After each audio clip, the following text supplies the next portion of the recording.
Hi, my name's Amanda Easton. I'm a performer, singer-songwriter from Sydney, Australia. I make retro-inspired, theatrical electronic pop. But when I'm not doing my own music, I do cabaret, cover band gigs, solo gigs, tribute shows, recording sessions. Welcome to my Circle of Life vlog.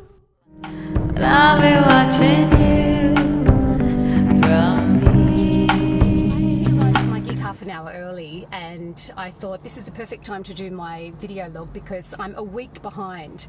And I'm a week behind because I've been busy doing my mini album launch, and also because the bushfires have really got to me and it kind of laid me out for a little while. So don't feel sorry for me. People are in much worse position than me that are actually in the fires. It's just there's a lot of smoke in the air for we Sydney-siders. Anyway, I thought I'd just check in and tell you that I'm still here, and thank you so much to those who've been part of this mini album launch. It's been such an interesting experience. You know, I sent all these secret web pages to people that they could visit and download the mini album for free, and I got so much amazing feedback, and it was just a really lovely experience. So for those of you that experienced it with me, thank you, and I hope it was nice for you as well. And the free download deal, the free digital album thing is finished now, but I'm selling CDs, and I'm surprised at how many people still like CDs. I mean, I know I do, but I thought I would let you know that if you're on the mailing list, you can still get that at 20% off. There's actually a special deal going until the end of next Monday. And if you're not on the mailing list, but you still want to do it, you can still jump on the mailing list. You won't get the free digital album, but you'll get the deal. So I just thought I'd show you what that is. This is the actual CD, and it there's a limited edition version that comes with a 12-page full color lyric booklet, and they're all individually numbered 1 to 100 to 200, sorry. So once the 200 are gone, they're gone, and it'll just go back to the standard version without the booklet. And they also come with a little matching pin, and there's a deal that for $10 extra you can get these arty postcards. Ooh, she's upside down, but you get the picture. I know, who's that chick? She's way better looking than I am. Anyway, I was very lucky to do a photo shoot with a photographer based in LA, but he was in Sydney at the time, called Marvin Joseph, and he does, you know, he specializes in fashion photography, but he's really good at the kind of vintage stylized stuff. So that's where these come from. And if you wanted to, in the same package, pay no extra postage, you can actually get my last 2 mini albums added in, because Polaroids and Postcards, the most recent one, is actually a set of, is the 3rd one in a set of 3. And so you can get all 3, plus the postcards, plus the postage, for it's about just a bit less than $40. Or you can just get the limited edition version of the CD for US, everything's US because it's just easier, US $10 plus postage. So I thought I'd let you know, because that deal finishes at the end of Monday, and it's the end of Monday all around the world. So that means actually countries that are ahead, like Australia and New Zealand, it's a bit beyond Monday. It'll probably be more towards the end of Tuesday. But if you're not already on the mailing list but you want to grab the deal, just jump on the mailing list, and you can do that anyway. You can go to amandaeaston.com and there's a little sign up form. Just ping me on Facebook and I'll add your email address, whichever way you want. Anyway, I hope you've all had a good week. I can't believe it's almost Christmas. And for those affected by the fires in Australia, all the best. We're thinking of you, and we're really going to do a lot of rain dancing and hoping for some rain soon. Everybody have a wonderful weekend, and lovely to see you. Bye. Truth will show when you stand so close, eye to eye. We're very excited to welcome back a dynamo of entertainment, Amanda Easton. She has a brand new album out. It's Polaroids and Postcards. And of course, some of you would remember Amanda as the presenter and producer of a television series that ran for about 9 years called The Pop-Tarts.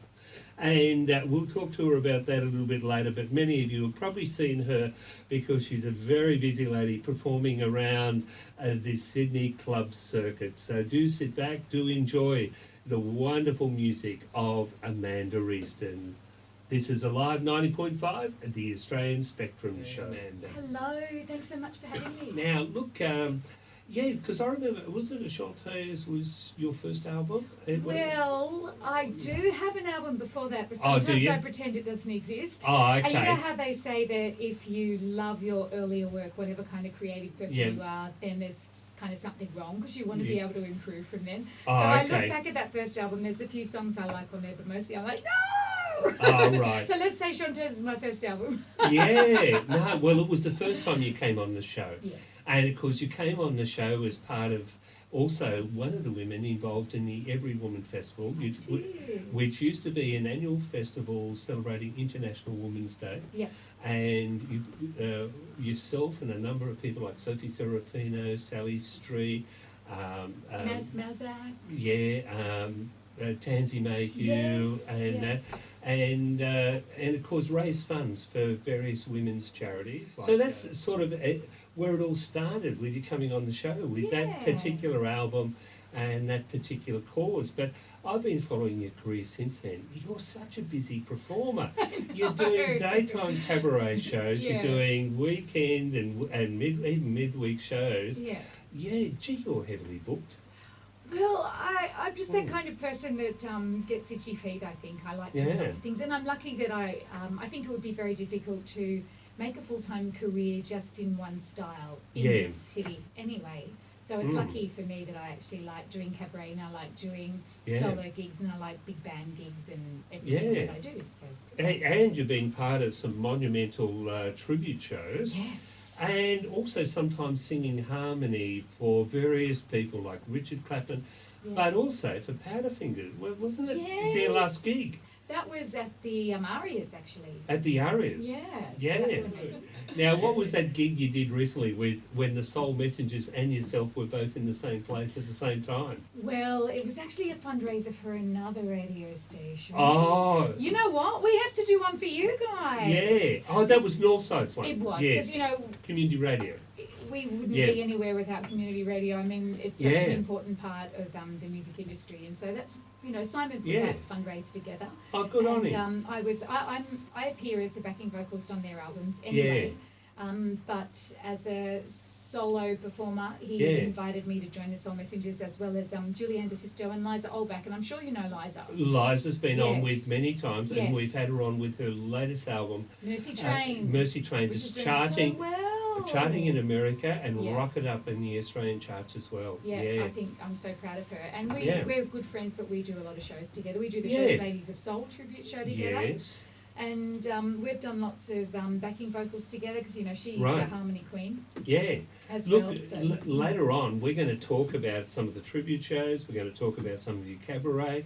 We're going to talk about some of the artists that you've done recording and or live backups with as Yeah. well. And we're going to talk about recording and your songwriting, because not only do you do the tribute shows, you're well recognised and well respected as an original songwriter as well. You know, and in fact, a lot of all the songs of yours we're playing tonight are your own compositions. Yes. Yeah, so it's good to see the original material getting the light of day, isn't Yeah, it? You know, that's not easy, you know. No. I mean, part of the reason I do all this other work is it's very difficult to make a living purely as an An original, original performer. artist. Having said that, I do love Yeah. doing that work anyway. yeah. Luckily for me, because not everybody does. No, well, it's great also for us because you've now got a body of work of original songs across a number of albums Yeah. that we're going to be featuring tonight. But look, you've got the new album, Polaroids and Postcards. Yes. That's, only just out. Now, Amanda, from the first time we had you on the show with the Chanteuse album, right through every successful album we've had, successive album we've had you on the show, and all of the albums feature your original songwriting. They do indeed. Yes. Now, do you have a process for songwriting? Do you have a formula? Like, do you start with the words? Do you start with the music? What's your process? Well, Well, it does vary from time to time, so I don't have an exact process. I'm starting to streamline it more. Yeah. So what I do is I have a book, and when I say book, it's actually on a cloud, so it's digital. Okay. Digital But book, the digital book of lyrics. So whenever I get inspired by any words or ideas, I put them all in there because I've learned that the brain doesn't keep them. No, they don't no. stay in there. So Yeah. I put them in Evernote, which is a little app that keeps all of that kind of thing, and some of that is I might sing into it as well. Right. And I can be inspired by a conversation or just something that pops in my head or something you overhear on the bus. It can be anything. Yeah. And sometimes a line can just be everything, like Eye to Eye that you played earlier. Yeah. I actually heard that on a TV show. It's, you stand here eye to eye with me, and I don't know, something about the eye to eye. The expression, the Yes, phrase, yeah. and of course it turns into something completely different when I put it into a song, but it can just be a group of words. So I feel like I collect words and ideas all the time. But the same thing happens with lyrical ideas or even chord changes. I'll hear something maybe in another song, but it'll go in another direction, and melodies and things, pop into my head, and I'll also record those. Okay. And then I have to kind of put aside time. Yeah. And I've discovered that if I put aside a whole month, and I do this in February because, I don't know, February just lends itself to new beginnings, but it's not the holidays, which January is. Yeah. So the last couple of years, I've put together the whole of February and made myself write and record demos for at least 10 songs. Right. And that might not sound like a lot, but it's really hard to write a song. Yeah. I think, some people are more proficient than others. And I write more than 10 songs a year. Yeah. And when I say I record the demos for 10 songs, that I might have written 20, but the other 10 I reject. Right, okay. So then I'll get on my laptop and I'll get a drum loop, which I'll create just from samples and things like that. Yeah. I'll get on my keyboard and I'll create a bass line and maybe some chords. Yeah. And I'll basically grab that book of lyrics and I'll sing semi-nonsensical, but using lyrics that are there, words, and create the melody at the same time over songs, and I keep kind of massaging that into shape. Right, okay. Wow. So, but sometimes I'll think, okay, I quite like those lyrics the way they all run together, but it doesn't match with the music, so I might then take those lyrics and put it over something else. Yeah. And it's a matter of marrying the bits together until it kind of just feels right. Yeah. Wow.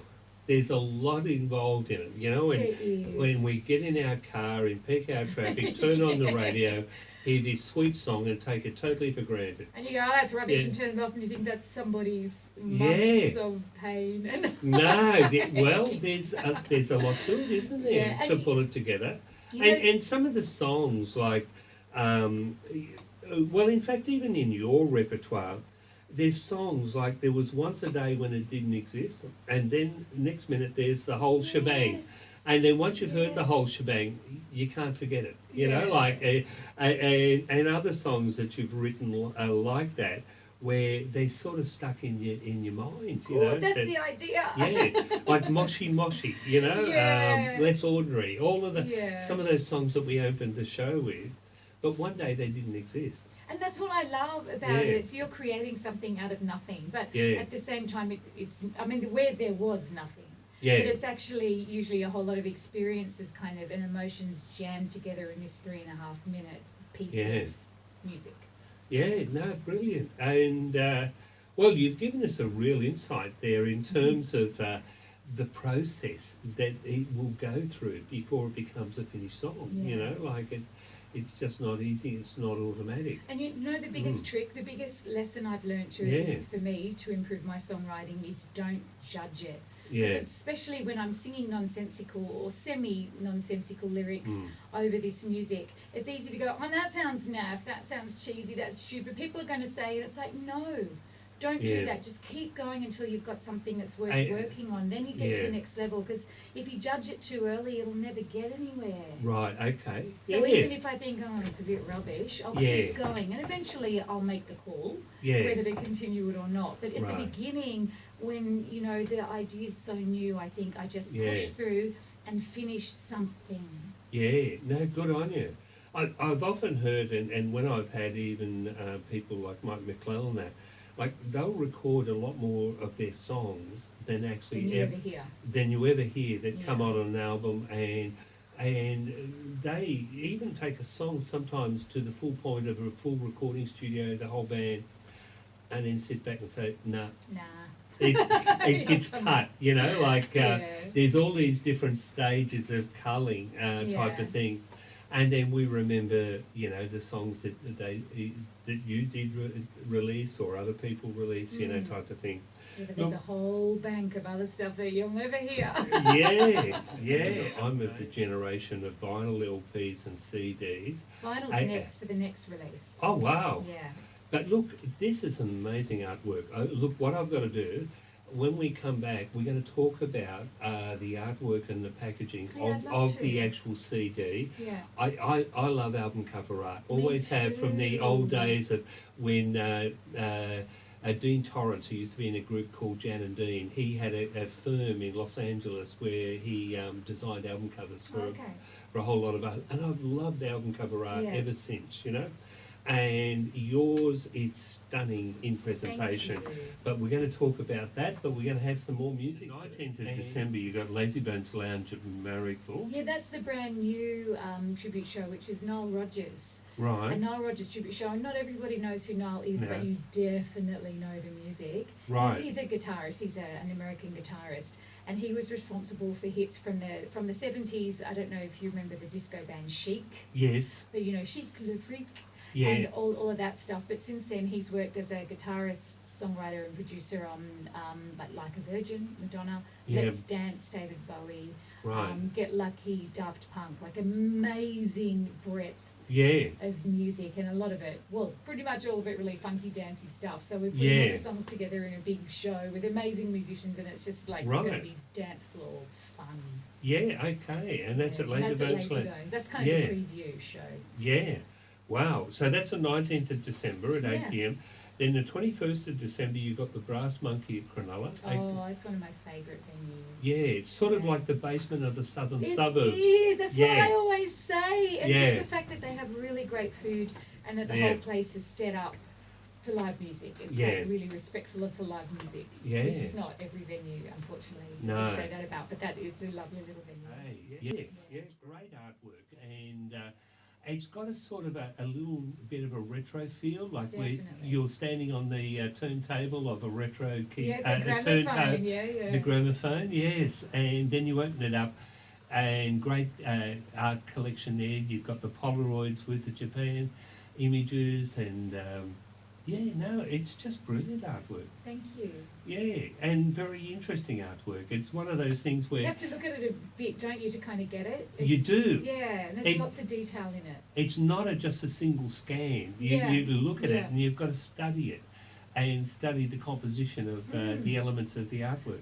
Well, what it is actually, Yeah. there's a box that I kind of almost forgot I had that was under my mum's garage. Yeah. It was filled with a whole lot of Polaroids and Oh, right. postcards Oh, and wow. memories and whatever else. And Ah. so this kind of, my mum recently moved into a nursing home out of our family home. Yes. And so that's where the title of the Album. album came from. But my bedroom Yeah. that I grew up in when I was about 14, 15, Yeah. Mum said, oh, you know, that wallpaper in your bedroom, because I still had wallpaper, Yeah. was getting old and Yeah. faded. And I said, well, Mum, instead of changing the wallpaper, can I just stick photos of stuff, pictures of stuff that I like? Yeah. You know, posters of rock stars I liked and all Yeah. that kind of stuff.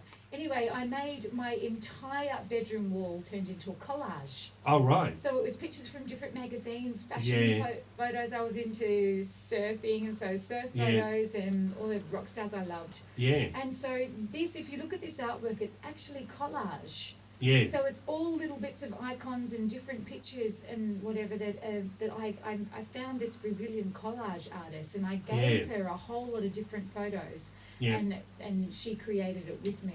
Oh, right. Oh, good. And all the colours, see there's different Yes. panels of different colours. I lived in Japan for a long time, and you can see some Right. of the pictures are quite Japanese. Yeah. And all of those colours are traditional Japanese art colours as well. So there's Right. Japanese themes, there's the collage thing, and then definitely the retro vintage thing that I love. Yeah. And you lived in Japan. I lived in Japan for over a year, and I was singing with a band 6 nights a week there. So Oh, really? Japan's a massive influence on me. Yeah. Yeah. Now, one of the groups I've had on my show, the Black Hats, they perform more in Japan than ever in Australia. Really? None of them speak Japanese, but Yeah. Greg, the lead singer, his wife is, her parents are in Kyoto. Oh, beautiful. And he's over there at the moment. He's Yeah. putting photos on Facebook of their trip. I'm totally in love with Japan. It's my yeah. favourite. I go back, every couple of years with the Oh, family right. usually, and whatever. I need to go back. I just love the place. Yeah. My younger sister, she went there once, and she's got that same thing. And she's got these dolls in a glass case in their full traditional robes and all this sort of stuff. And she loved the aesthetics, the artwork. That's it. Oh, Yeah. it's quirky and it's beautiful and it's detailed and I just love that too. Perfectionists in what they do. Yeah. And things. So it's got that sort of Japanese It does. influence in there as well. Yes. Look, folks, I know this is radio. I know you can't see what we're talking about, but I hope we're enticing you to check out amandaeaston.com, because if you sign up for her newsletter, you'll get all of this artwork. You'll get her brand new album for free over the next couple of days. You might be inspired and want to buy the CD. I love it. I think it looks brilliant. So, there's a limited edition version, which is this version here. It's also got a 12-page booklet with more of the art inside here. Oh, right, and yes. it's all eco-friendly packaging. The only plastic is the actual CD. Yes, which you can't kind of avoid. No, you can't, no. It's sort of how they're made. Yeah. And things like that. So, no, brilliant. And, of course, you've always had, with the presentation of all your albums, you've always had this eye for an aesthetic of the album cover and the presentation too, haven't you? So well, it's funny, I think even though I'm not a graphic artist, and I know there's professionals that no doubt would do a much better job than me, I kind of feel like if I do it myself, it's an extension of my art and it's part of the creation. Yeah. It's not only about the music. That's why I also... Now, Amanda, I want to thank you for coming on the show. Thank you for having me. It's always a pleasure. Thank you. It's great. And being able to preview your brand new album, and it's a beautiful deluxe set, folks, with the booklet and the beautiful artwork. There's a little badge in there too. I can see the little badge down the pocket, and of course the wonderful CD. And they're numbered too. They're all in, there's only 200 of those. You can get a standard CD, but that one there's only 200. They're all individually numbered. Oh, right. Of the deluxe double fold set there. Yeah. And look, it's great having you back here. Great revisiting some of the earlier music that we previously featured on the show with the previous albums. I never listen to that stuff anymore. No. So I hear my old stuff, like, oh, that's right. Oh, no, I love it. And from time to time when I've had different artists on the show, like tonight, you've seen I've played mainly the women in music, right? Yeah. And they've all been guests on our show. Other tracks of different artists. And like when I've had another female artist on, I've had tracks of yours on the playlist and things like that. And skirting through your collection. And I love it. Ever since the first album and each album you've done, you've had such fine songs, such fine production on your albums. Thank you. You've been very consistent. In fact, you say that each album should be a better quality. But look, the first time you ever came, I thought that first album was excellent quality. Thank you very much. Yeah. Look, folks, do tune in next Tuesday night. And I'll see you next time. See you in a fortnight. Bye. But I'll be watching